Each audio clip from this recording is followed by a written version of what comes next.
Hey, welcome back to another episode of the Battle Buddy Podcast. You're going to want to stay tuned for this one.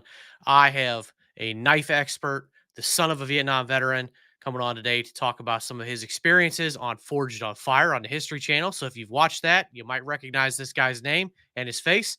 But we're going to talk about knife making. We're going to talk about the art of it, the healing aspect of it, what it was like growing up, the son of a Vietnam veteran. So you definitely want to stay tuned. There's a lot of stuff to talk about today. Welcome to the Battle Buddy Podcast with Keith McKeever. Welcome to the show, Mike. Yeah. Again, apologize about my camera. I need to upgrade, apparently. I'm not a very electronic guy, so... That's all right. I play with hot steel and hammers, and I know that stuff better than the social media stuff, which drives me nuts. We all have something that we like that we play with, right? We all have our little hobbies and gadgets and stuff like that. I've seen your shop on video. Last time we chatted, you were in there just working away, and you were doing something with knives. You were making something. I'm not even sure, but honestly, what I was doing, it's chaos. We're kind of getting ready for a show out of Texas coming up in April, the Texas Select Show, which will probably have close to 50 or more. Don't quote me on this number of Forged on Fire competitors, champions, finalists, and contestants there. Out of Belleville, not Bellevue, Belleville. I get that two mixed up. Just outside of Houston there at the Belleville County Fairgrounds, I believe that's what it's called. Actually, I'd have to Google that. But anyway, I know. You know what? I know the pain of what you're talking about because where I'm at and where my wife's from, there's a Belleville and a Bellevue, and I goof those up all the time. So I know I feel your pain. It is so easy to roll off the tongue the wrong way. I feel it. I don't know why Belleville or Bellevue rolls off the tongues faster than Belleville. Maybe it's just I don't know. But anyway, you know what they say? The English language is the hardest to master. That's what I heard, and it comes from Latin. Go figure, right? Yeah. Well, if you're like me, you had a public education, and it doesn't. No. Government education. Sorry, doesn't always translate well, right? No, it doesn't. Anyway, so moving on. Anybody who's into knives or watches Forged with Fire, seems like the place to be. What are the dates of that for anybody who happens to catch this before? For the show? Yeah, for the in Texas. For the show. For Texas, it is the first weekend, basically April Fool's Day. I believe it's the first. Is it second and third of? Yeah, it's first weekend. Hold on, let me come. Okay, that's going to be like right in line with when this drops. So anybody who's listening to that, it's going to be like right around there. Yeah, first and second of April is it's Friday and Saturday, and they're going to have not only us, we're going to be there with tons of knives. They're going to have live forging. They're going to have I believe they're going to have a chopping obstacle course where you can go in, you bring a chopper, you enter that. You test, competition chopper, if that's the word of it. This day has been kind of a day, so bear with me here. Spend too much time around fire.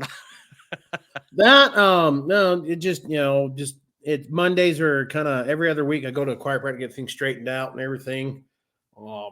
Especially when you throw in stuff around. But first, second, they got live forging demonstrations every 30 minutes. What they call a grudge match. You face off another bladesmith. Crowd kind of calls out what to make, and they got 30 minutes to make that. And then that stuff gets auctioned off to help. And then those funds come back and help to put on the show, etc. It's put on by Cowboy and his wife, Phoenix Knives, out of Belleville, Texas. They do a great job of promoting it and everything else. So a lot of fun. We made pretty good money last year, and we're going to go ahead and put the investment and travel out there again. Wow, that sounds really cool. I need to get hotels booked too. Crap, I'm running out of time. You're gonna have to get on that, but like I said, this episode is gonna come out just a couple weeks before that. So anybody who's watching it or listening to it when it comes out, you got short notice to get your hotel rooms booked and get yourself down there to Texas. So, but Mike, go ahead and tell us a little bit about yourself and a little bit of your story, and then my next question after that's gonna be a little bit of your story on Forged on Fire. Yeah. My name again, as you can see, my name is Michael Peterson. I'm a second generation bladesmith. I have been pretty much playing with forges since I was little. I built several forges when I was a kid, burned up a lot of stuff. I remember taking the battery out of my mom's car once, and we I think it was out of mom's car. I know we got a battery, and I swear it was out of mom's car. And we packed it around and used it on a blower because we made the cinder block forge, me and my cousin, and we were burning shingles, and we ran the battery dead and forgot about it. And of course, I remember getting in trouble for that one, but I'm sure she was really happy with you. Especially when my mom was a deputy sheriff for 20 years for the Sevier County Sheriff's Department. So I think she got up at midnight to go into work. So yeah, that was fun. So I believe that's where that battery comes from. And but I was like, God, I had to been about 5 years old when that took place. And they're like, you can take a battery at 5 years. My mom's mechanically inclined, and my dad makes knives, but Dad's not the best mechanic, but he's better with hot steel and forge welding and shit like that. And blacksmithing. Mom was more the mechanic in the family because my great grandfather was quite the mechanic guy, and just kind of filtered on down through. So you picked up a few things from your parents, it seems like. Yes, a little bit. Yeah. Yep. I'm sure she let out a few curse words, when she went to go put the keys in the ignition and I'm sure. happened. Oh my goodness, I can only imagine the frustration. I believe I'm not 100% sure. Again, that's been like, I'm 37 now. That was like at 5 years old, so that's been what, 30 years, 35 years. Yeah. Been a while. Oh. Like I said, I started playing around with the forge when Dad would get off the forge, and if he wasn't annealing anything, if the forge was still hot, I could go out there, kick it on. I think I burned up more scrap iron than I did anything good. Excuse me. I kind of played around with more blacksmithing at the time, just bending stuff, learning curls for hangers and such like that. I think, like I said, I think I burnt myself more and burned up more steel than I really learned anything. I actually burnt really bad. I had this piece of steel and it was black. Just because it's not red doesn't mean it's not hot, And I touched my chin. I don't know why I touched my chin with it. And I got this big old blister on my face for about a month. That was fun. I remember that hurt like hell.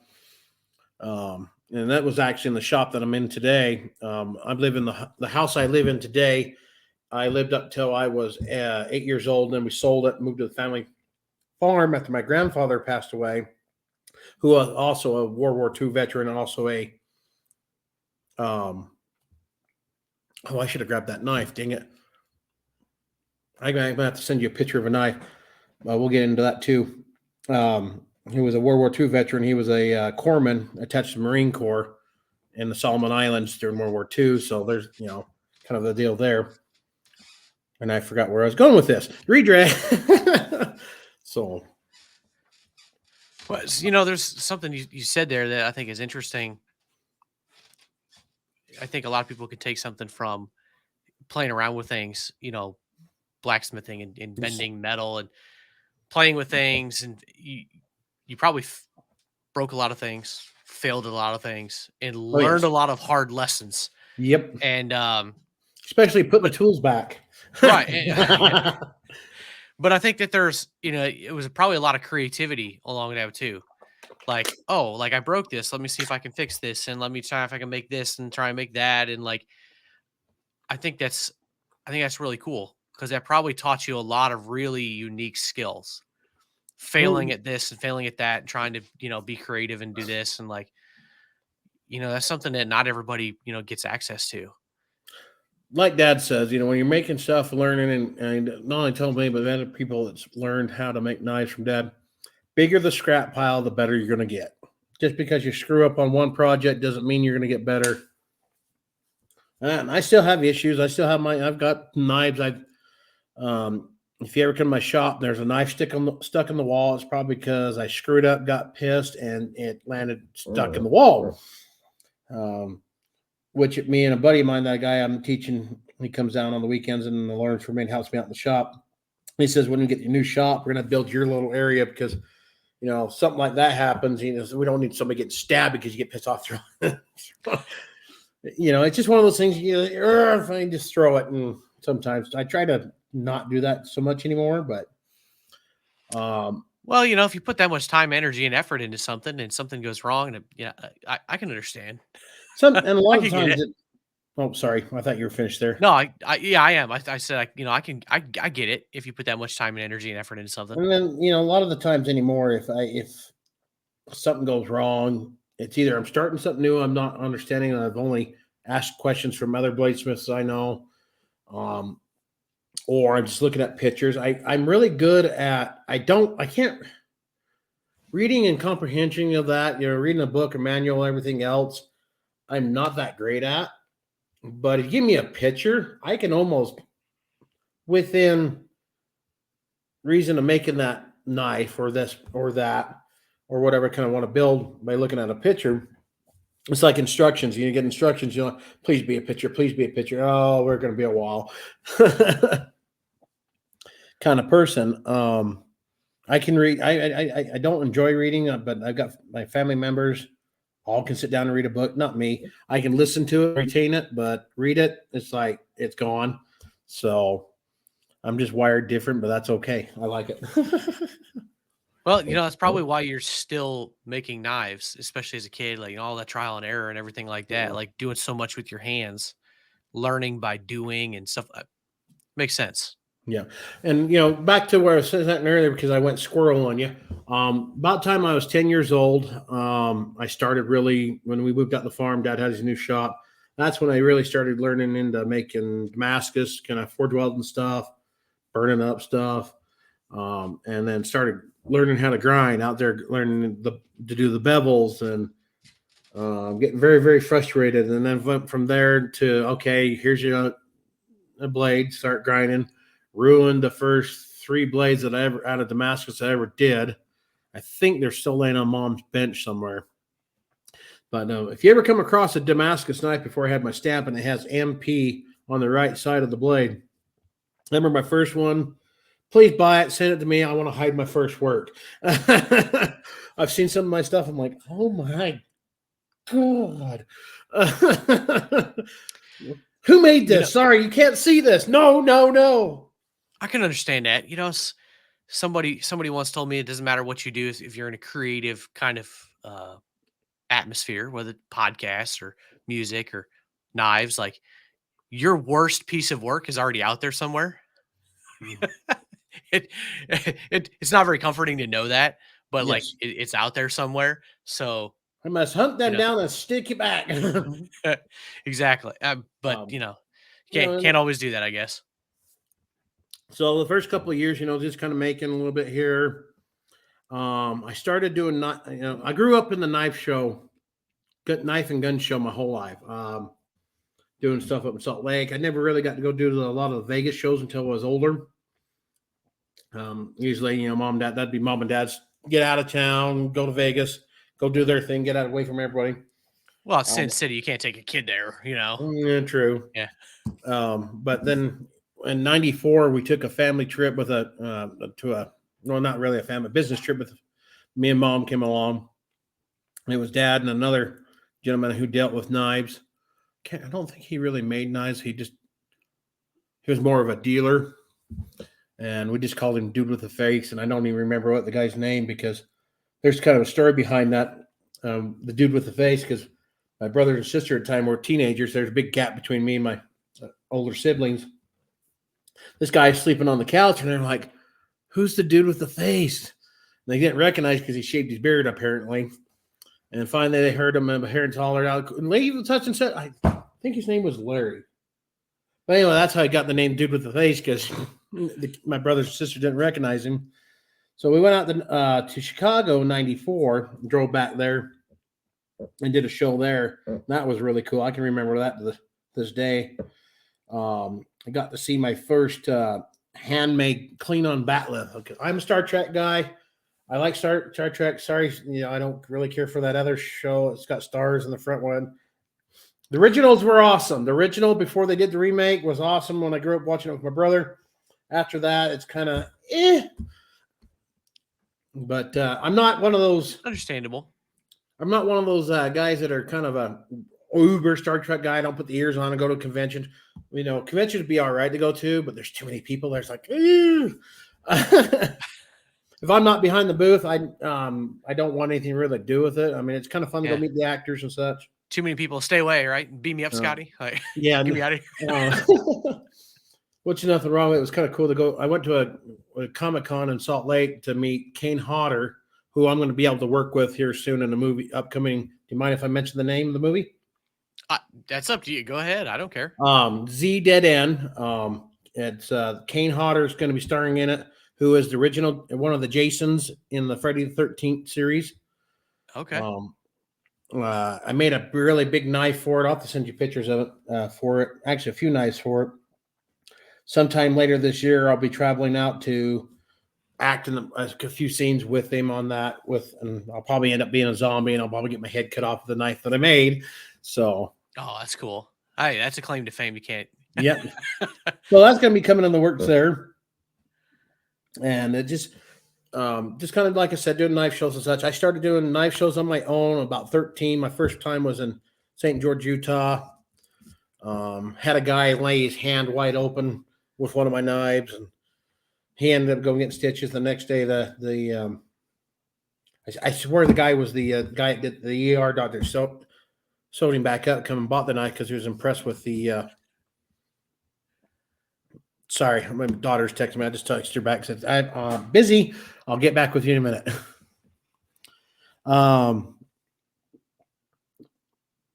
lost my train of thought. The knife and everything like that, about that. And after that, it kind of, by the time I was in high school, I didn't go to regular high school. My parents gave me the choice of, you can go to public school and deal with the BS that's going on there. You can stay home school, which I did. I took home school. I did about 4-hour blocks every day. And the rest of the time was out making knives and making a lot of money. So from high school, I did a lot of shows. Met some folks out of in Vegas one show who ran the world's largest gun show out of Tulsa, Oklahoma. The Knifemaker gun show. I'm not sure if I'm even saying that name right. It's still going on today. It's on 11 acres. I think there's like 1,100 to 1,300 tables at this show. And I was brought in as a guest star. They even had when they had the news crew, it was coming down. They also came and interviewed me and did just like a little bleep on me, I guess. But that was fun. I was 16 at the time. Once I graduated high school, I decided, well, I was getting married and I needed to get a real job. And then got into the trucking industry as a greaser washer. Then from there, did truck driving for about 15 years, and then knife making on the side. And up till when did I go on the show? About 2018, I got accepted for Forge and Fire. And I'm guessing that's your next question we're coming up on too. So I figured absolutely. I'd yeah, exactly. Forged on Fire on History Channel, right? I got how did that all come about? Like, what was that like? What was it like just kind of being behind the scenes? Like, what was your takeaways from being on the show? Well, how it came about was, when it first came out, I didn't get into the show until about the second or third season. My cousin Erin, I'm sure we're going to tag her in this when the link comes out. Sure. Give her a shout out. Started bugging me. I played the show. Well, I was like, what show? This Forge and Fire show. What is it about? And so I was like, all right. So I can't remember. You obviously spent too much time in your forge that you weren't watching the History Channel, right? Well, I didn't have cable at the time, and that's what I was like, all right, I'll get. So the kids were whining, "What's what cable?" when they were younger, and so I got cable TV for a little bit. I was truck driving. It's about the time shortly after I got divorced, so things were kind of in play of going from one job to another. Excuse me. Cough button. Sorry about that. So I transferred that, and then I started watching the show with my kids, and of course I'm sitting there, watching some of these guys, and a lot of these guys are phenomenal bladesmith, master bladesmiths on the show. And I'm like sitting there, well, don't do that, don't do this, don't do that. No, don't do. That's not how stuff like that, just to But I didn't realize at the time exactly what those guys were going through. Fast forward, I finally started applying. I applied for the show. I did an interview. It set on for about a year. Finally, I'm curious. All right, what's going on? So I reapplied, and they called and had me, re-interviewed me. That was in April, and I'd been put on the backup list at the time for the next season. And then fast forward to July of 2018, I get a phone call it was the end of July. I ask it from one of the producers asking, "Hey, we had a cancellation. Can you fill the dates? Can you fill that?" And I says, "Send me the plane ticket and book me. I'm ready to go." They're like, "What?" Says, "Don't you need to talk to your employer?" Says, "Don't worry about it. My employers actually are friends of the show. They know my work. I told them before I applied for this. They'll give me the time." Well, you don't want to think on it for coming? Just book it, dude. So I spent most of the day after that filling out stuff, going through the rest of the jumps to get through the finish at. And then on August 5th of 2018, I flew out. They flew me out to there, got in the hotel that night, kind of had a panic. Like, what am I doing here? Holy shit. That's the furthest back east I've ever been in my life besides truck driving. Furthest I've been was Michigan when I was over the road. They flew us into New York, then up to Connecticut, up there in Connecticut where it's filmed. I'm sitting there on the East Coast going, what am I doing here? So it's just kind of, and then the next morning, we went down to breakfast and met everybody. We took the ride down to the thing, and then we're sitting outside. And of course, I'm from high altitude desert where, the only time we get any humidity, big words here, is after a good rainstorm. And, it's not as bad as back there. And, that was a muggy day. I remember we were sitting outside waiting, show business is like, oh, what's taking forever? And it just takes forever. It takes forever to get rolling. And everybody there, and David Baker comes rolling in on his motorcycle. And it was funny. He gets off, he backs his motorcycle and pulls his helmet off, comes walking towards us, ends up dropping his helmet, looks at his helmet, kicks it, goes rolling across the side, says, I'll just get a new one, screw it. Comes over, grabs a chair, sits down and talks to us. It really wasn't really supposed to talk to us, but we're all four of us there, and we weren't shooting anything. He says, as long as we don't talk about what we're going to do, I can visit with you guys. He says, guys, just have fun. Be yourselves. Yeah, it's competition and everything. Just have fun. It was a good little talk with David Baker there, the weapons maker. Great guy. Enjoyed it. Then once we got going, they walked us through this, stuff, this, that, and the other, on what to do. And I said, all right, guys, here you go. We're going to walk you out in this order. And there you go. I'm sitting there going, what in the hell am I going to do? And it was kind of funny. We get out there, we all get in our lines up and everything. And then Will Wills was like, all right, guys, go. And we're like, we all kind of froze. They're like, they just like this, and all right, we'll start this again. And we'll go through singing. All right, guys, go. And we had to run over the storage unit thing they had built. And we had to rummage through the stuff to get we had to build our own forges, as you'll see on the episode. I don't want to give away too much if you haven't watched the episode. It's season 5, episode 37, The Bardiche. It's on Hulu. But on Amazon Prime, I've been told it's not 37, it's 38. Why that is, I have no idea. Who knows, right? Yeah, exactly. I'm not. That's above my pay grade. I don't know. Just watch the whole season, right? Pretty much. Easy. Yeah. Just binge watch it all night. Yeah, you'll find it in there, right? It was fun. It was stressful. It was 160 degrees that day. Direct sunlight outside. Well, I think the relative humidity was 92%, I believe. So don't quote me on that. I just remember that's what we looked it up. So I assume that probably made some challenges for you. So you had to make your own forge and then had to make something in it. Mm-hmm. And so I assume that probably made challenges for you if you're used to virtually no humidity. Pretty much, yeah. Yeah. When it's hot, I don't forge steel that much unless it's early in the morning.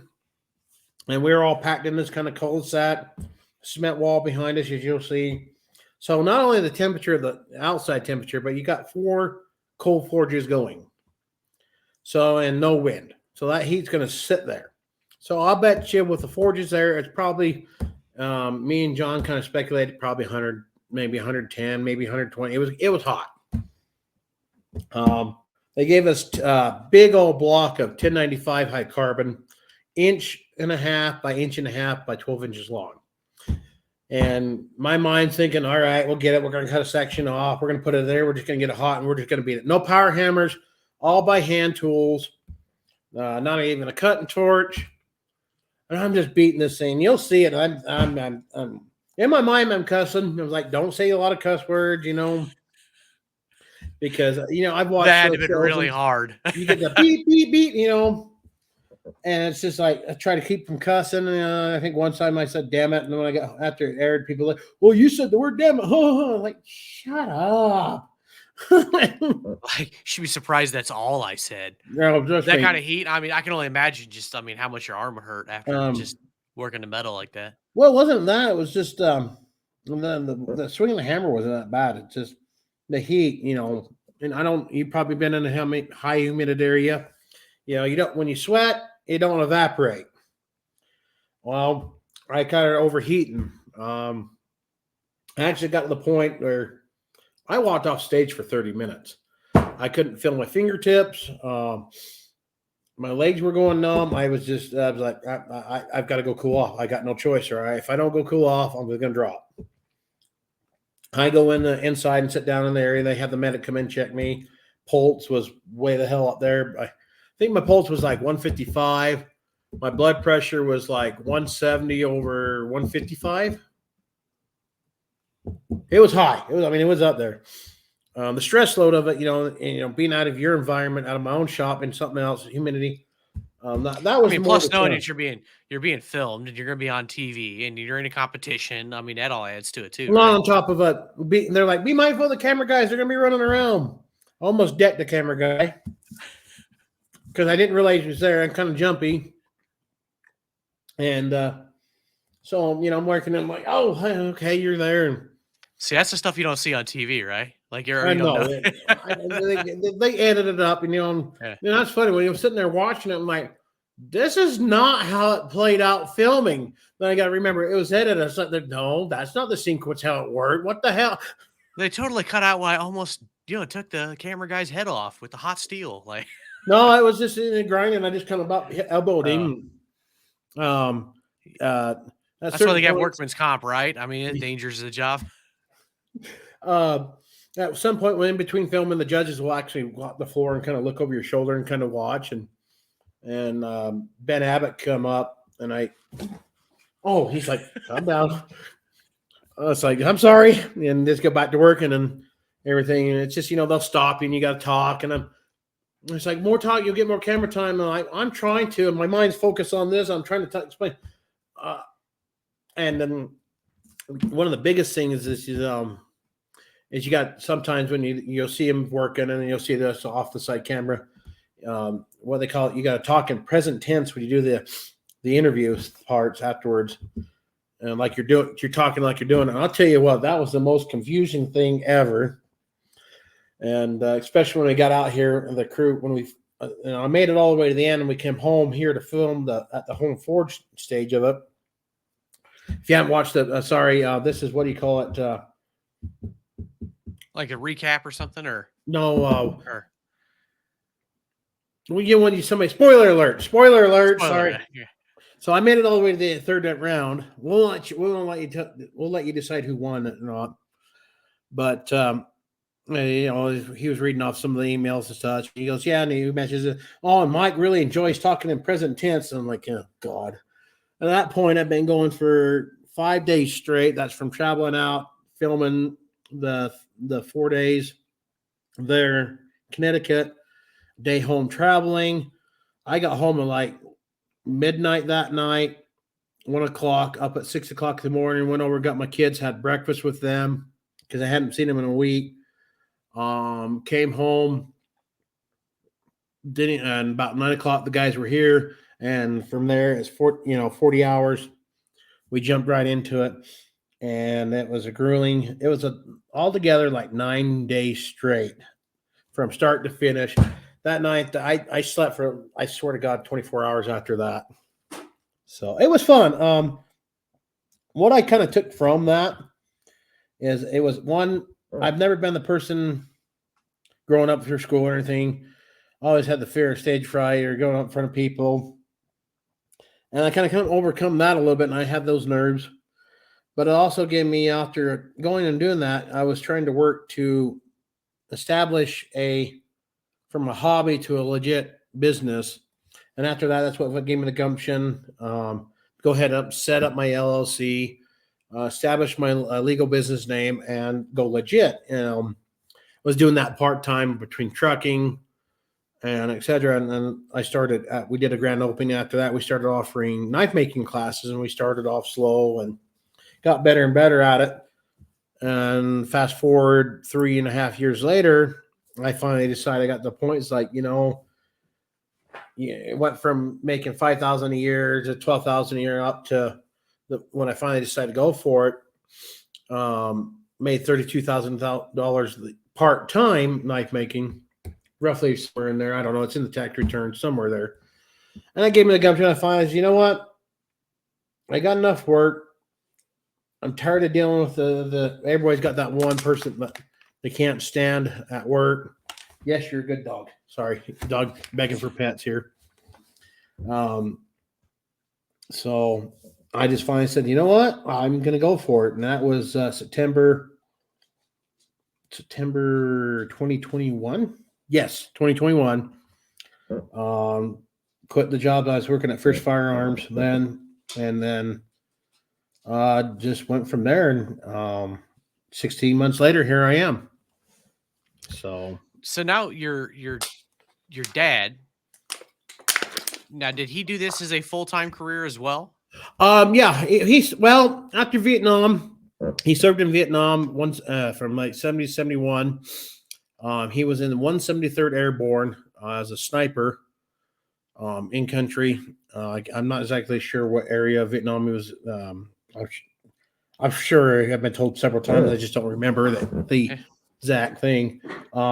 After that, after he got done with his tour there, came home, was attached to the 101st for a little bit, and eventually got discharged from the military, came home, went back to working on the railroad, the local railroad. It was through here at the time, up till the time they shut that line down. And then he worked at coal mines and hauled wood and everything up till about the mid 80s. Hold on, dog's begging to go outside. All right. I should have left him out there earlier. All right. Pause break. Dogs are so needy. Well, technically, he's not my dog. He's the daughter's dog. Well, daughter should take care of the dog, right? Well, I only get her part-time, and we all know if you have kids, we want a dog, we'll take care of it and everything else. Mm-hmm. Never Who takes care of it? Dad doesn't want the dog. Dog and dad become best friends later on. But I told her if she wanted a dog, she wanted to get a healer from a buddy of mine, and it's this much. And then he goes, well, I says, you go build me a knife. Oh, no, I told her, I says, well, I'll bet you if you build him a knife, he'll trade you that dog. And I'll tell you what, that was motivation. She got out there. She made a nice the second knife, the first one, I can't remember what happened to it.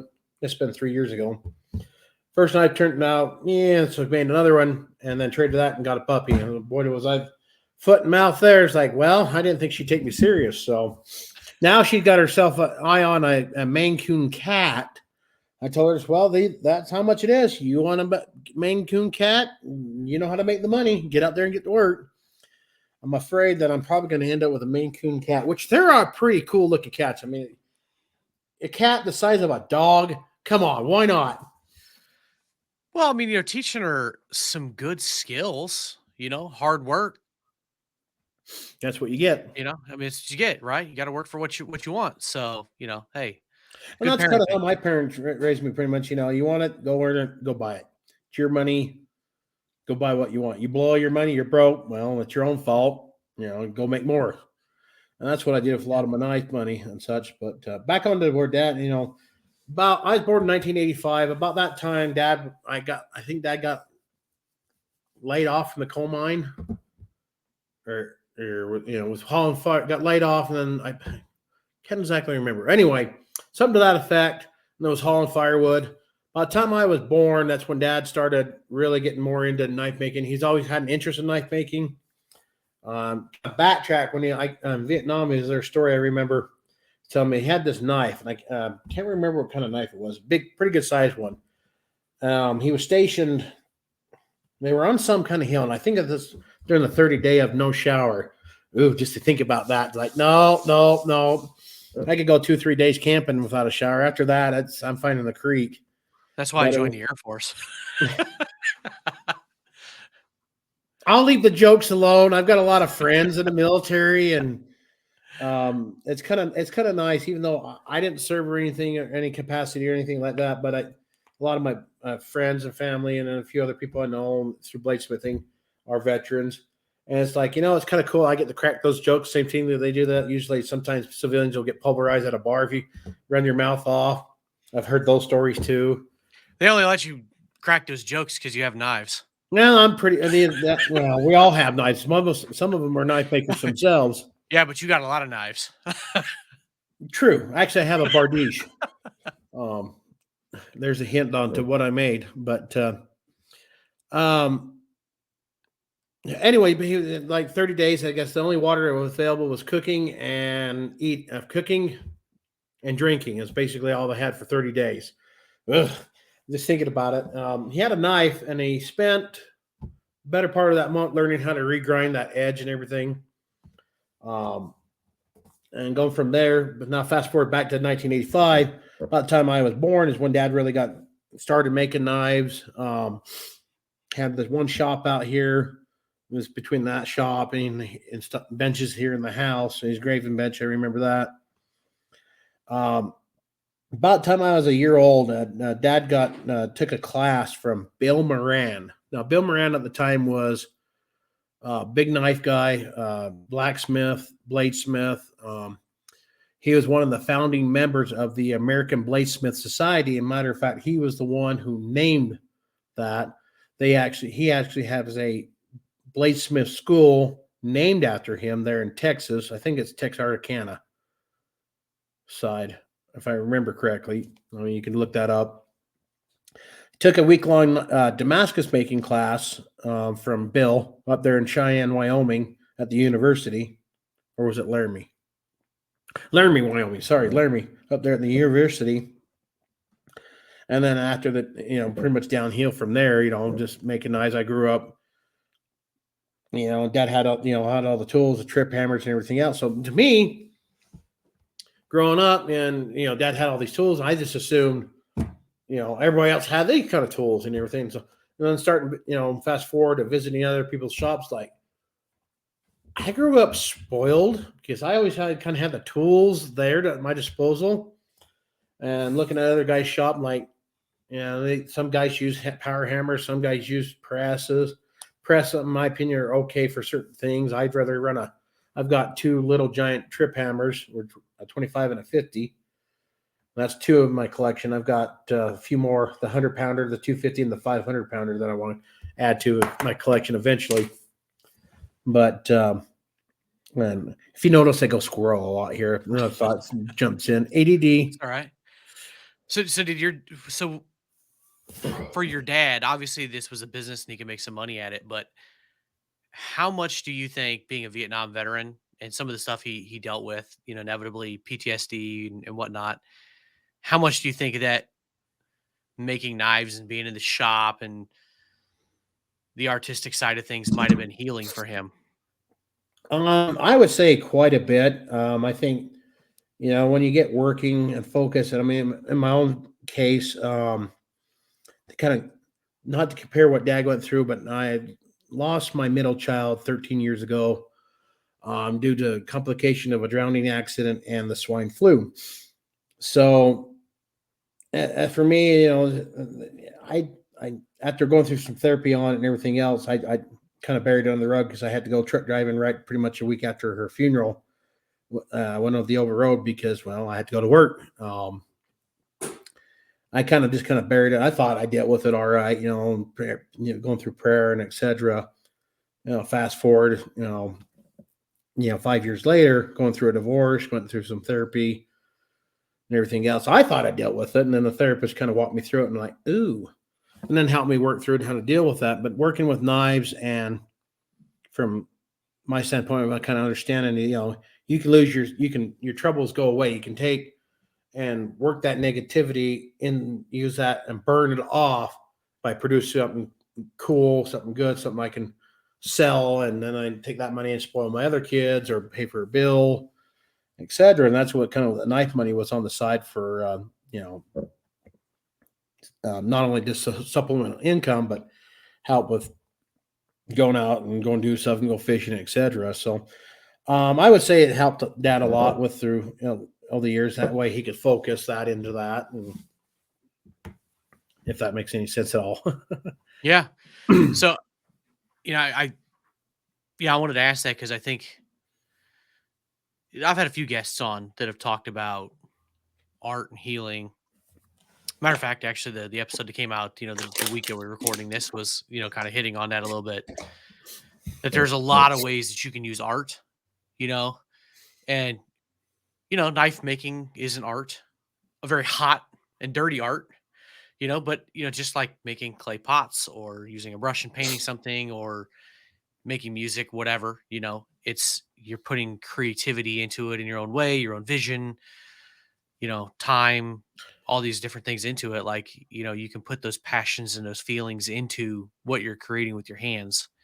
And I think that there's a lot to it. So I was kind of curious because I think a lot of veterans can get a lot of healing from that. It's not just veterans, anybody going through trauma can get a Mhm. lot from that and use that as a way to deal with their And, traumas. it's focusing your energy in the right direction. You can instead of focusing on that negative, and we let it.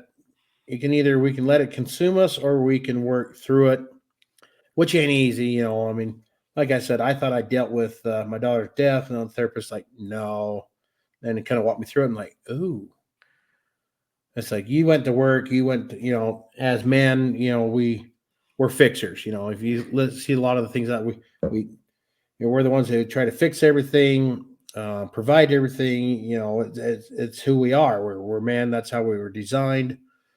Um,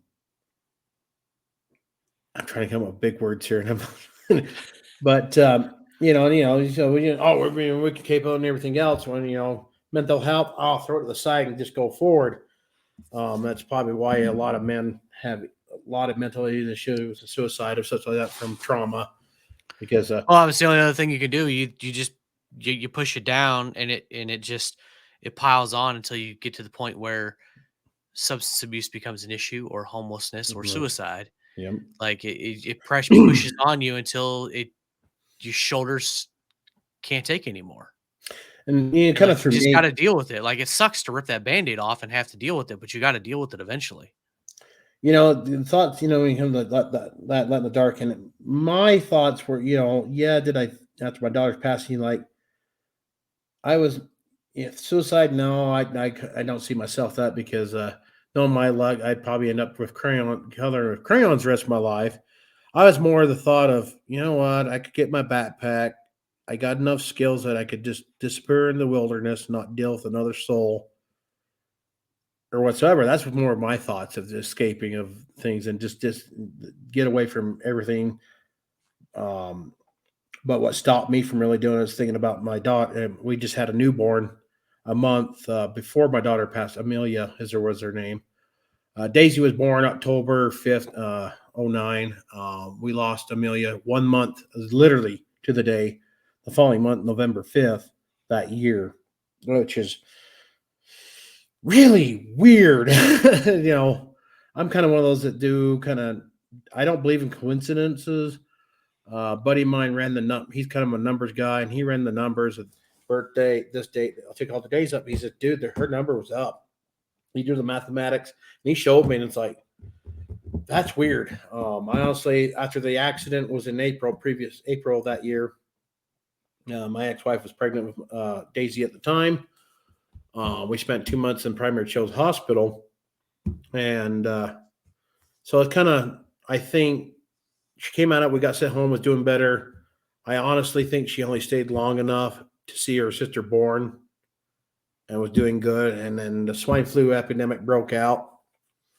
And we'll stay away from the whole political end of that stuff because I can go all night long with that crap compared to what we went through and with COVID and all that crap. But and like I said, after she passed away, a week later, I was in a truck heading east, learning how to flatbed because I've never been over. I've always done local haul, long haul. I needed a little training on, especially with the flat, strapping loads down tarp, and did that for a couple months, and then was kicked loose. Here's your own truck, have at it. And so, yeah, that was interesting. A lot of stress there, but my biggest thing was the thoughts of suicide was there, but it was like, no, I'd rather just disappear in society.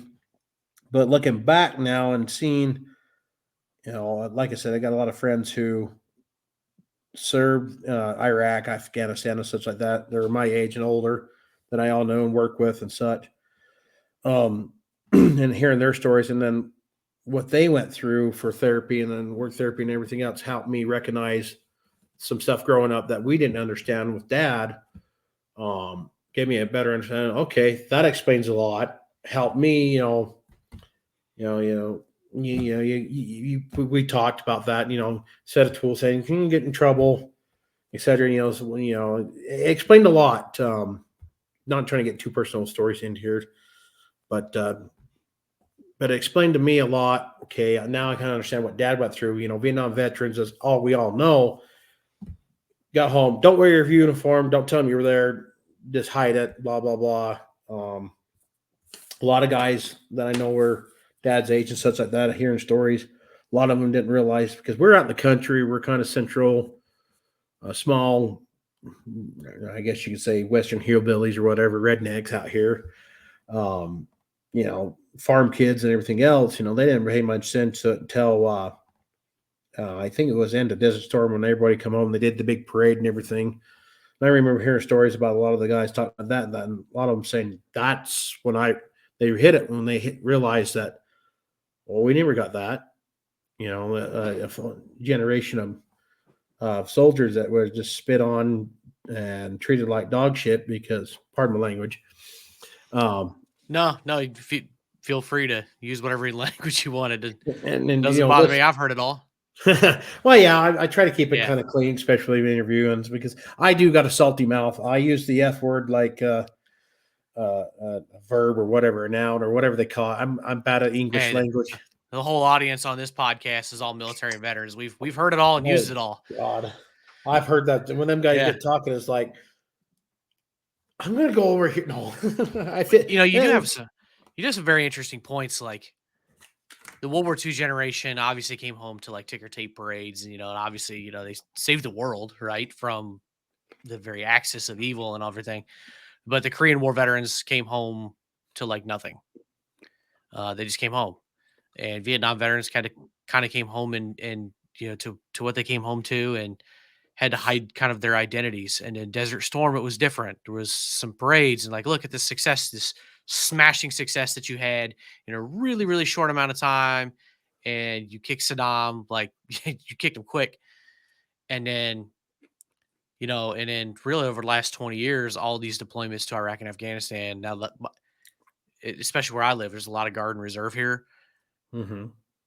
Before I joined, like the Guard and Reserve units would go and they'd come back and they'd have the news would be there and they'd come off the plane. That was my experience seeing that before I joined. When I joined, I was active duty Air Force. Like, dude, I didn't have nothing, Air man. Force. I just hopped on the plane and I got off the plane and went right back to my dorm room. Like there was no big parades, nothing for me, but like, when I would come home to my family and my family would have like a big get together and stuff. But like, my generation doesn't have to hide it. Like you see vets walk around, they got the flags on their shoulders, like, the bro vets, like proud about being vets. And everybody should be proud of their service. But Vietnam veterans couldn't do that and didn't do that for a good number of decades. I remember now you see them wearing hats that say, Vietnam veteran. You see it now. You see it over the last 15, 20 years but you didn't see that Growing up before. through the 90s, I remember, and I've got the weirdest vivid memory. My earliest memories, and just to give you an idea, in part of my house over in this section, you can't see that, but I remember sitting in one of those walkers with some beads across the thing, and I remember I got the photo. I remember that. I don't remember who took the photo. I just remember seeing a camera, some hair, and that photo being taken. I remember sitting in that chair. I think I was 9 months old, 6 to 9 months old.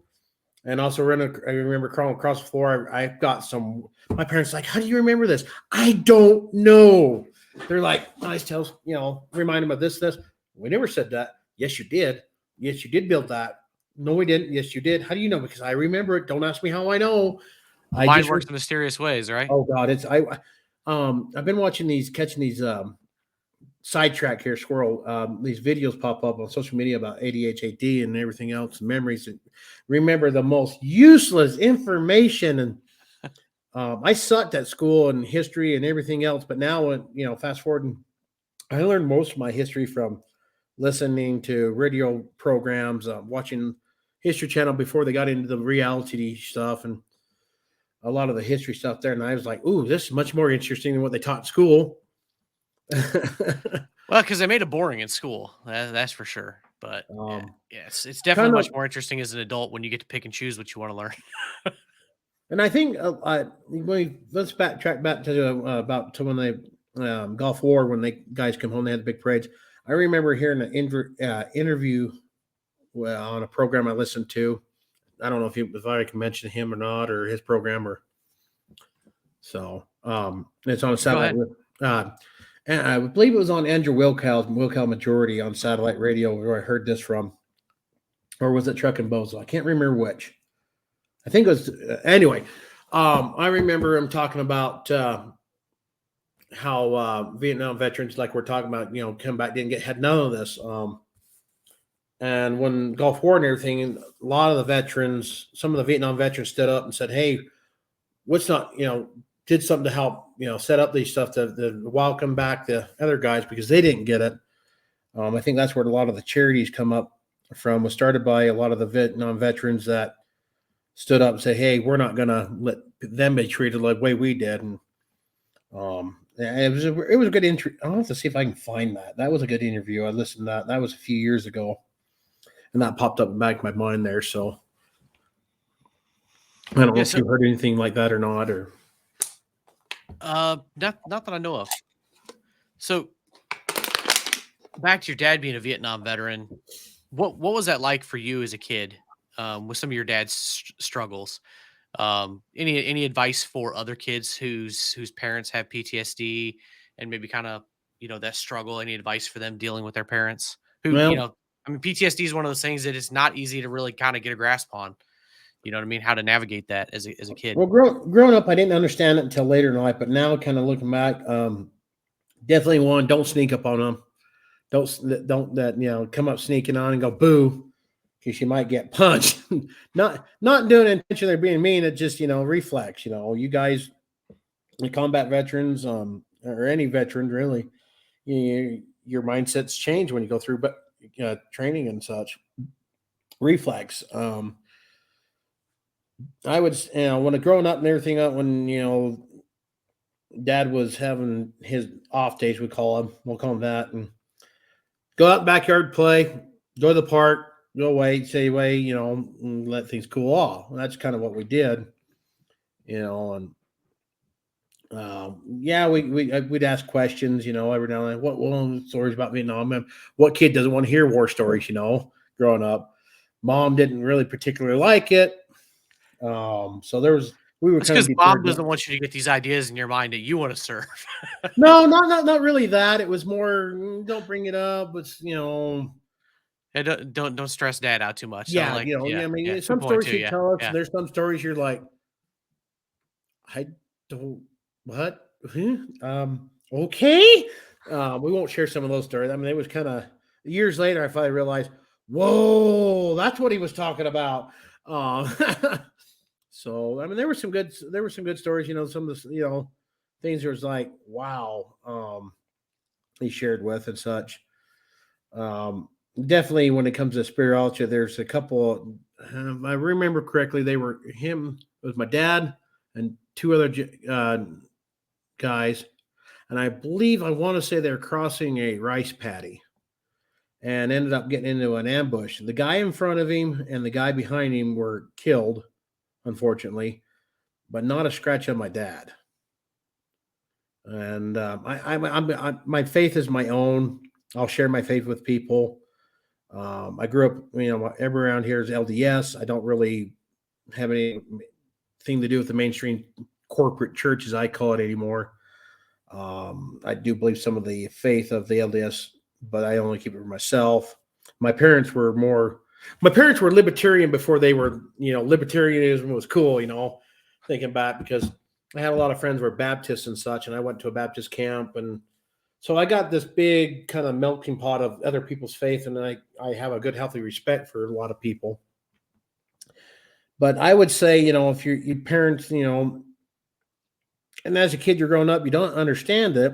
And when you get older, you're going to learn things and go, oh, okay, that makes sense. You might have a little anger.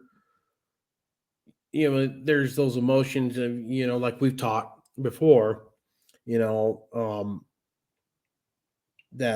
why is that? Why is that so mad about because of this or that? It's hard to understand when you're a kid. Now there is stuff that helps family. A buddy of mine was telling me about the therapy he was going through with him and his family and everything else. And it kind of helped me realize my stuff and like, oh, okay. So I let go of those, grudges of, getting your butt whipped for whatever. Didn't really understand it, but now it's like, oh, okay, that explains it. As they say, knowledge is key, knowledge is power, and understanding. And I tell you what, I'm learning that now as I get older. It's like, wow, all right. And I guess that rumor is, you get older, you know a little bit better. Oh, so sometimes I would say, don't try to bottle it up. If you need help, reach out. Either a veteran or family member, or going through if you got a family, and that's one thing I hope to establish here in the future. Taking my knife classes and making a charity for veterans, first responders, and probably troubled youth. We want to set up a nonprofit. I don't have the room right now in my shop to do it. I mean, I have just enough to produce my product and teach the various classes because I can schedule them out. I hope to build about a 6,000 square feet shop. We're going to double the square feetage because we're going to put in half of it's going to be an upstairs too, on top of the hot shop, where we're going to call the Ford shop. Probably call that the volcano part of the shop.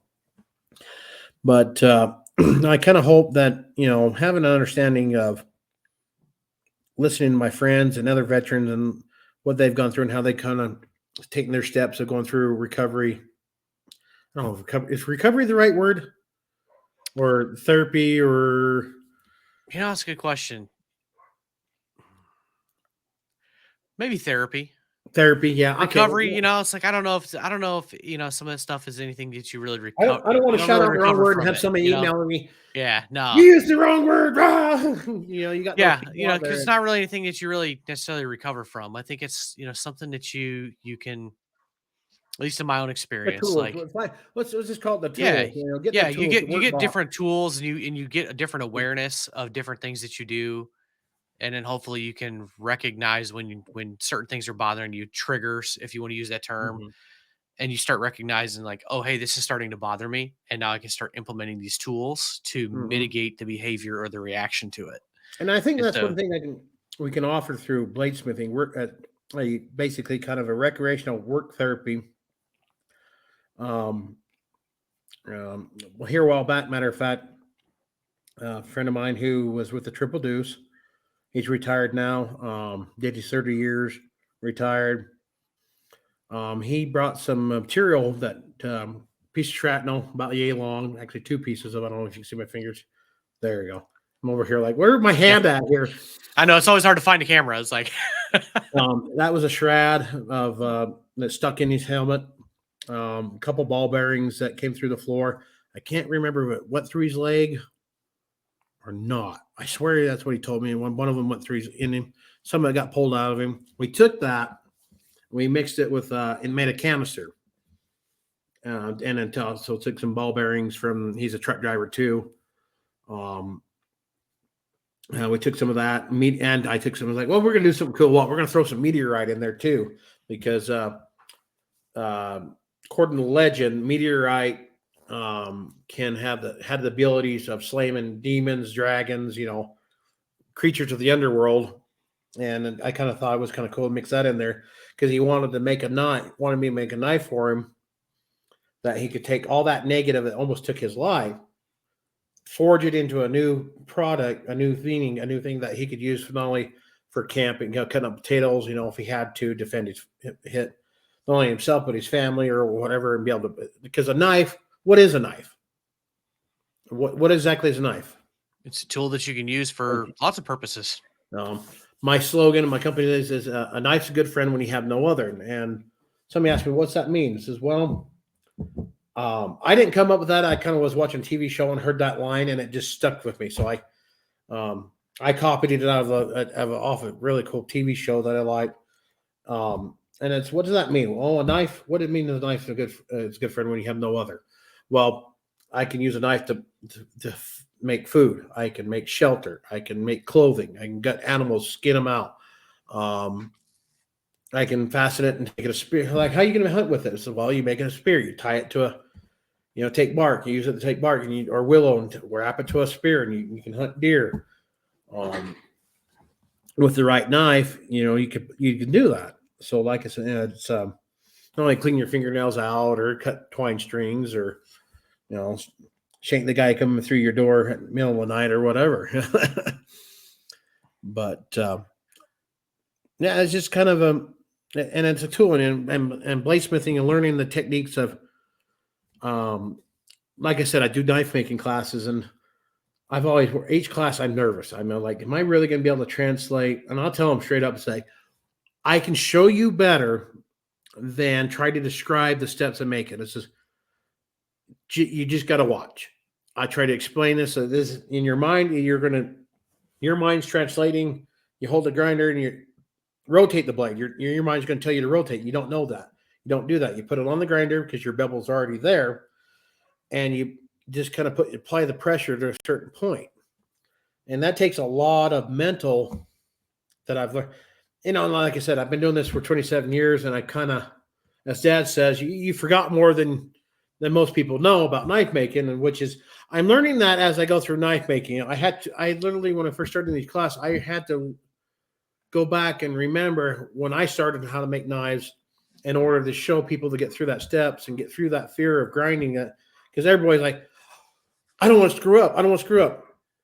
You're going to screw up. I flat up, and it's like, oh, well, you're just jinxing people. No, I'm not. I'm not going to lie to them. Oh, you're going to make the best knife. You're going to be a cuddle. No, I don't do that. You're going to screw up. I would totally expect to screw up. 100%. Most people are like that. And I've had people, like, oh, don't tell them you're going to screw up. You're going to, you're going to put that mind game in them. Like, no, you're going to screw up because I screwed up. Lots of times. I still screw up today. I've got, like I said, there's a couple knives. I'm like, bing, gone. Buddy, I've watched a few shows on TV. It looks really, really hard. And so I can only imagine how hard it is to somebody who's never done it. How many times you could really, or how many times and places you could really screw it up as a rookie doing it. A lot.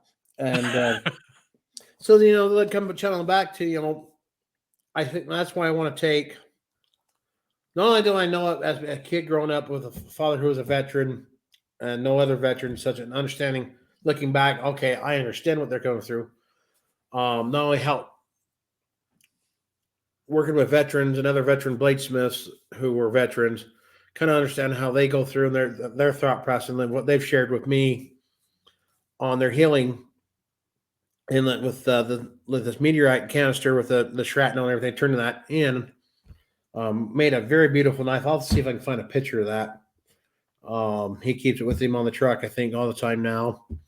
And so I just take that negative and turn it into positive. And when you do that, and that's a personal, I can sit here and talk and walk you through things. on anything that you're dealing with in life, um, it's whether addiction, whatever.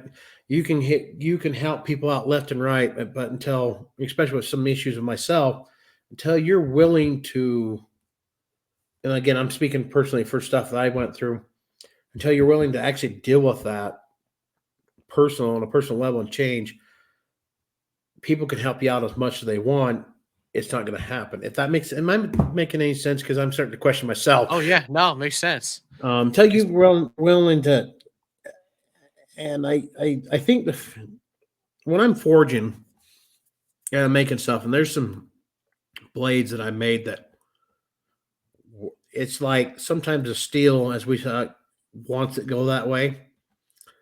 And I feel like that means like it's not really the steel. I just think the Almighty Himself's like, no, this is okay. You cool idea, like the master and the apprentice. The master and the Almighty Himself. However you want to believe God, believe God, I believe in Christ.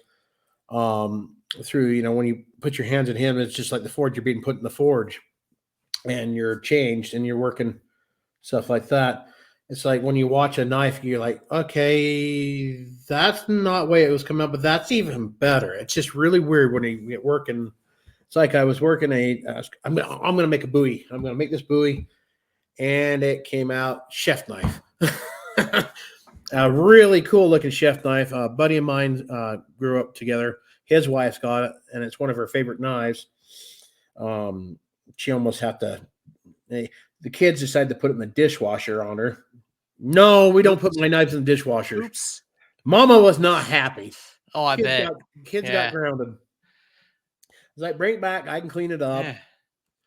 But I mean, that story kind of reminds me of was it Bob Ross that used to say it? You try to make a Bowie knife, it ends up a chef knife. now we're dating ourselves there. Was it Bob Ross that said something about like happy little accidents or something? Yes.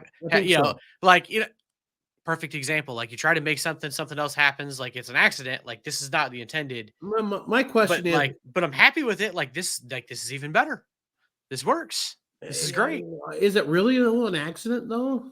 Or is it good point? Divine. Very good point. Everyone's like, well, if God was that's like, it's like I watch this thing. It's like everybody's like, wasn't necessarily meant to be. Yeah, or it's like people like, well, if there was a God, and how come He like this and that? Well, God did wipe out wicked and everything else. God's what deal was, He wiped off the face of the earth for pretty much everybody. It was kind of, this video broke it down. It was like, that makes sense. So it's just, I think we bring our own evil upon ourselves. Granted, there might be alternative forces out there. However you want to believe, that's up to you. I think so, but if you're willing to let yourself change, especially working through bladesmithing or clay pottery, I think it lowers that. What's the word? Cockiness, I guess I'm going to say, is like ego, lowers the ego a little bit, and you kind of let your, something you haven't done, or if you have done something and you get working in there. And I think that raises the vibration of yourself, on a higher plane and of crafting. I'm starting to wonder if I'm making any sense at all here. I see what you mean. I mean, kind of like lowers that resistance, like, and yes, lets you to kind of just focus on the task at hand and block everything else out. And well, I'm not really block things out, because I think it's where you can focus on your thoughts and focus on your task, and like maybe the other things that aren't bothering you, that are not, and it lets the subconscious work, because I do a lot of thinking when I'm grinding, and I feel bad for Mallory, who does a lot of my social media. I'll be grinding. Oh, I got on there. Run over. Yeah, we can get to that, but can we do it right now? Please, please. No, you got to do these steps. Like, fine, I'll bet the grinding. But your mind is, is actively working on one thing. Your hands are working on another, but you're, arguably, as any human being, you've got a million other things going on, right? So like if you're dealing with a trauma or you're dealing with an issue and your mind is thinking about that while you're working through the art, let's just say it's thinking through the past and the trauma. Well, you also have bills to pay, you have family members, you have job stuff, you have all those other things that we all have in our lives. You're not thinking about those. You're focusing your energy and effort on the art, like subconsciously, but you're consciously thinking about and processing through the trauma. So I think that's like sometimes where the some of the healing is and the thought process and the deep thought where you can kind of focus almost like a meditative kind of Yeah, way. yeah, I would say So, so. maybe some way. So And, I think and when I you get think out that's the where shop, some of the healing is. and we were, a buddy of mine, and he comes down, Sam, he comes down, he's setting up of his own business. I've been teaching him. He comes down. It's like, dude, you come on, you want to do some more stuff? You'll come down here and help me produce where help the shop helps me move forward. I'll teach you everything I know. And um, sometimes I feel a little cocky about stuff. I'm like, no, no, no, no. Here, let me grab you. Show that like that. See, that works better. I'm just like, I want to walk off. Yeah, I'm that good. But he's like, he just shakes his head. But now it's like, let's talk to him earlier. He says, yeah, it says your grind the other day did really good. He says, it's kind of funny how it just kind of just all of a sudden clicked to you, didn't it? He says, yeah, it was weird. So, Speaking of like clicking and knowledge, that leads to my last question I wanted to ask you was back to your dad and knowledge, and you said that he shared stories with you. mhm. Has your dad passed along, hopefully more age appropriate stories to your daughters? But has he passed along stories? Has he found a way to write the stories down or we record stories or get those to pass down? Because life is one of those things. Is life he doesn't carry on forever. We all pass away. Like to preserve those stories for the future generations. I think yeah. it's important. We I've been trying to get dad to do that for the last few years, and my dad's what 73 now, and he's finally, well, I guess I better start writing it down. So we got him some ledgers for Christmas and his birthday and such. So I think after kicking him in the, hearing the war stories, of my grandfather, in the Solomon Islands, he actually shot down a zero with with the 50 caliber. I think it was on a ship. Um, yeah, and See, he grandpa, that's exactly what I'm talking about. You yeah, can't stuff let, like that. just little stories, like even if it's a fragment of this story, don't let that die for generations because your daughters, you know what I mean? Like Mhm. their children, their grandchildren, Yep, and then you know what I mean? and I think he's finally doing it. Finally, after I think for the last 10 years, not on myself, but my nieces and nephews and my mom's like, yeah, just write that story down about grandpa or war story or whatever, such like that. So we all have kind of that way we can get it typed up and everybody can get a just copy of whatever the stories from grandpa, things on the farm and or stories from grandpa when he was in the service and just the small stuff that most people wouldn't think of, but it means a lot to us. It's like was look at our history. Stories. What are stories exactly? Not only just from family, but their history. That's history of the past. You look at when tribalism and mankind from back then. How do they? We told stories, and storytelling was way of teaching your past. And I think we've lost a lot of that personally in our society is we don't tell the stories um as like we should. We're all worried about this or that or who's popular or this word or that noun or whatever the heck, you know what I mean? Not Yeah. getting we're brushing political. I don't want to Well, get in. we've got a very unique way these days, though, in 2023 and beyond, to like record that. Like, case in point, I've got a picture back here. This was from my grandfather. He served during the Korean, well, between World War II and Korea. He was in Alaska, and he passed away in 1990. And we know he was in the Army Air Corps. We know he was building buildings, but we don't have a whole lot other than a handful of pictures. He was in Alaska, he built buildings, and then he got out of the military, came home, met my grandma, settled down, not a whole lot of stories, but he in his mind, I don't think he did anything super awesome or anything like that. Well, he didn't realize that he had two grandsons that served.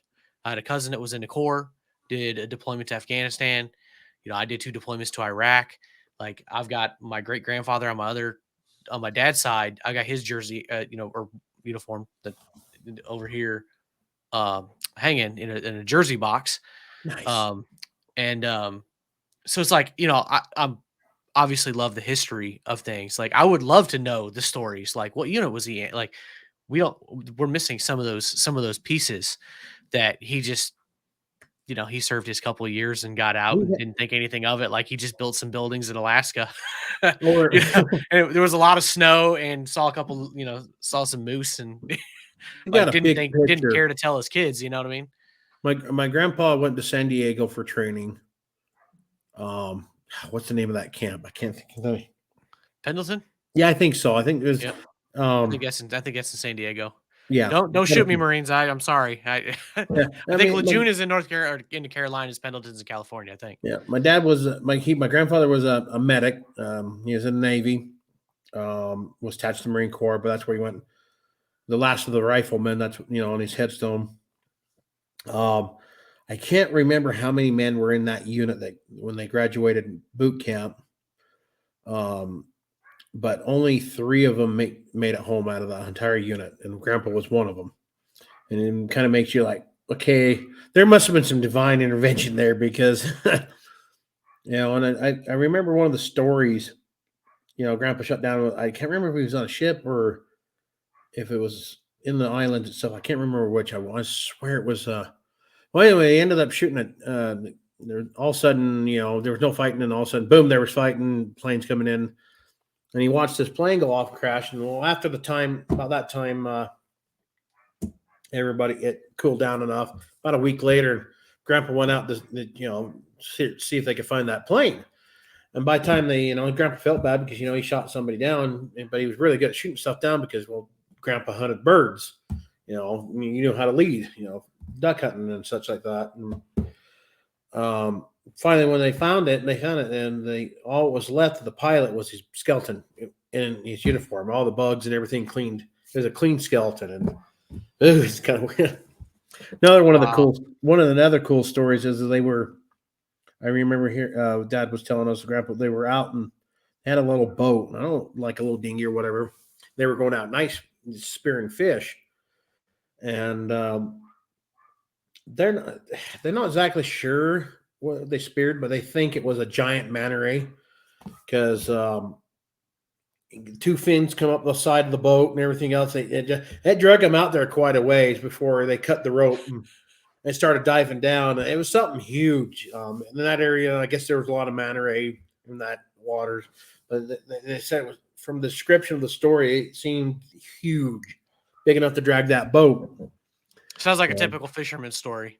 Yeah. Fish was actually this big, but it was. Well, if it was dragging, I want to say there was half a dozen guys with him. Oh, I'm sure it was pretty big, but I'm sure it was embellished too, right? Typical fisherman story. I don't know. Just what story being passed on. No, yeah. So I don't know. Like I said, it was really one of the cool stories and such. Still wouldn't surprise me though. Yeah. So, but yeah, that's kind of in the nutshell who he is. Now I'm passing everything, and my dad taught me. And my dad kind of goes, "Well, you surpassed me as a bladesmith," which is like, wow, what? Head don't put the hat on, tighten it up so the head don't swell, which was really cool to hear. My daughter, and like I said, my middle child, she passed away when she was 13. I have a 19-year-old. Well, God, he's gonna be 19 this March. Wow. Kind of weird to see your kids like grow up. Daisy, my youngest, she's 13, and she started kind of showing my interest in coming out of the shop. The dog outside that's yipping at the birds. Oh, shut up, dog. She's taking an interest to it. She just actually just came out Saturday morning, forged out 5 blanks, trying something a little different with her. She's a little timid of the grinder, but we started doing these forged finished blades where basically what you do is you take a knife blank.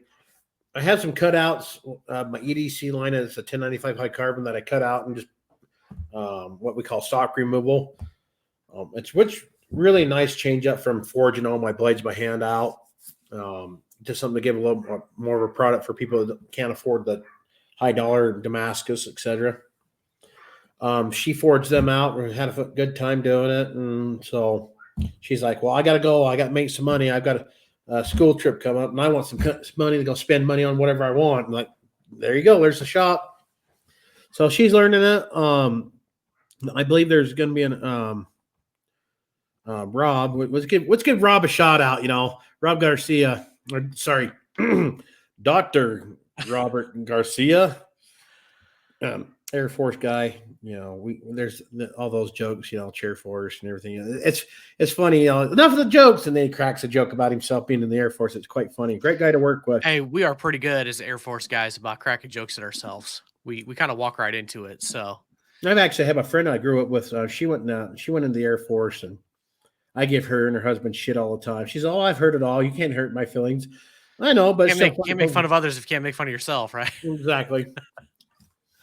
So yeah, let's kind of just pass it on to her and everything. But a big shout out to Dr. Robert Garcia. I want to give the full respect there. We sent a knife out to him, and he was totally blown away with that chef knife. So there'll be some articles coming out from him soon. So yep, I've seen him show that off on some Facebook lives and whatnot, and a beautiful knife. I mean, you do some great so work. far he's got his fingers. Hasn't cut. I told him it's sharp. So. Tell him he needs to, be very careful with it and cut his filet mignon with it instead of playing with it. Well, actually, you're more prone to. I would say you're more prone to cut yourself with a dull knife than you are with a sharp knife. Ask me how I know. I think I got a pretty good idea how you know on that one. But Mike, I'm going to throw it up here on the screen for those that are watching. For anybody who's listening, it'll be in the show notes. But Mike'sDamascusKnives.com is your website. Is there any other place where people can reach out to you? You can find me on Facebook. You can find me on. Sorry, I didn't mean to cut you. I thought you were finished there. No, that's right. Go ahead. You can find me on Facebook at Mike's Damascus LLC. We have to take the knives out for it's Facebook. Yeah. You can find us on Instagram at Mike D Knives. Also on TikTok, that I absolutely hate because my phone hates TikTok.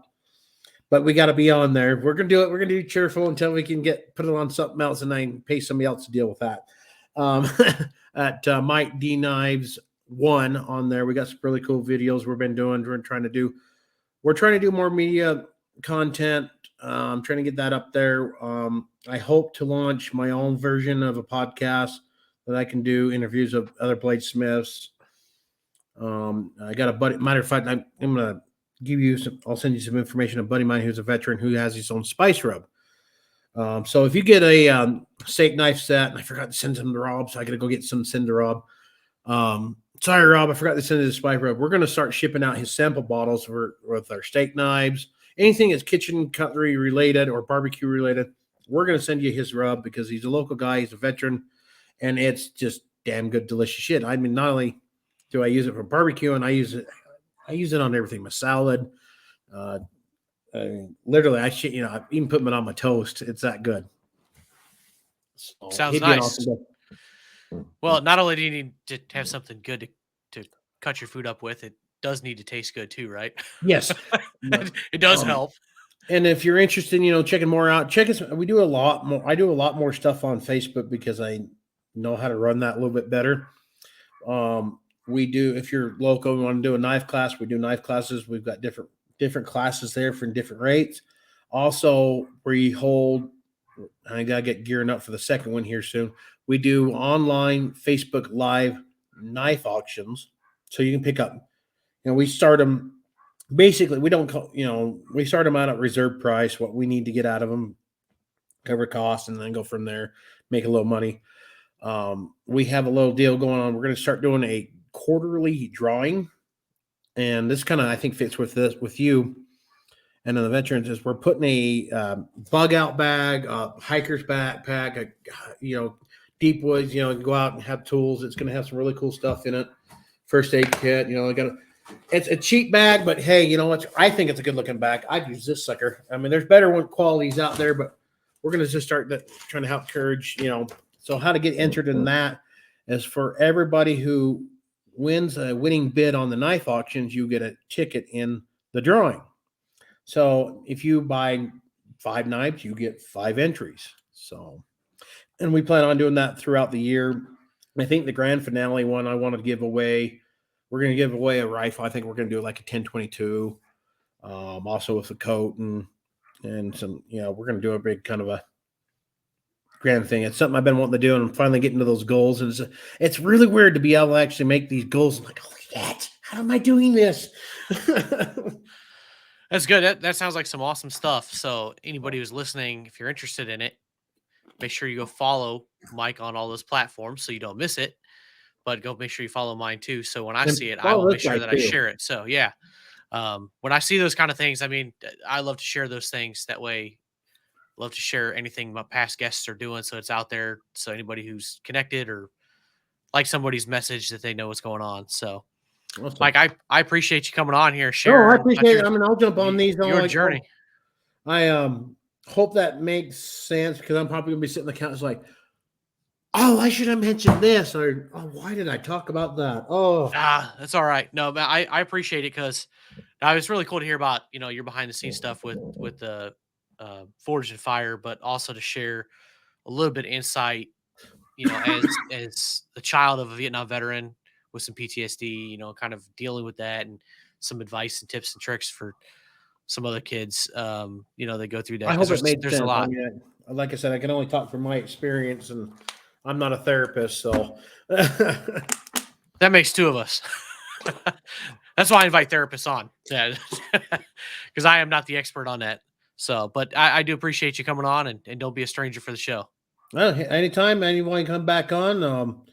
Like I said, I've got some other people that Fortune Fire people. If you'd like to reach out, I can send you some names. If you want to reach out to them, they'd love to be glad to come on and talk about it. I mean, you'll find out a lot of us are full of shit a lot of the time, but I work with closely with Cheyenne Brown, CB Boneworks.